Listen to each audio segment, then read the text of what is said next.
भाई लोग देखो ऊपर हेलीकॉप्टर और हम अभी बिल्कुल बीएसएफ कैंप के पास जंगल में खाना बनाएंगे। তো পার্ট 1 ভিডিওর মধ্যে কইছিলাম যে আমরা মনু আছি আর এখন মনুর থেকে আমরা সৈলিংটা যাইরাম। তো এখানে আওয়ার পরে সৈলিংটা বাজার থেকে তোরা জিনিসপত্র লইলছি, কারণ আমরা কাছে খানি লেগে কিছু না, এখান থেকে লইতে লাগছে। তারপরে এখান থেকে একটা অটো লইলছি আর অটো দিয়ে যাইরাম। তো এদিকের ভিউটা দেখো খুব সুন্দর, আর অটোর মধ্যে বইয়া কিতা কইতাম এদিকের রাস্তা এত খারাপ যে আমরা পুরো আলু ভর্তা বানাইলছে। তো এদিকের ভিউ দেখতে দেখতে কোন সময় যে আমরা পুরো বিএসএফ ক্যাম্প হয়ে গেছি এটাও কইতে পারি না। আমরা চাউল টাউল লইয়া সব উপরের দিকে যাইরাম। তো এখানে আওয়ার পরে শুনে যে হেলিকপ্টার আইছে, তো জীবনের ফার্স্ট টাইম হেলিকপ্টারও দেখিলাম। তারপরে এখান থেকে আই আমরা খানি টানি পুরো রেডি করলাম, কারণ অনেক ক্ষুধা লাগছে।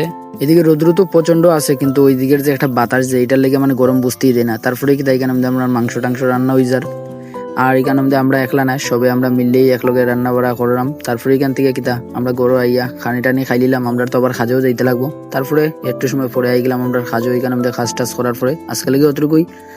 মিলবো আর একটা নেক্সট ভিডিওর মধ্যে। তো তোমরা যদি ভালো পাইয়া থাকো অবশ্যই সাপোর্ট করো। Tata bye.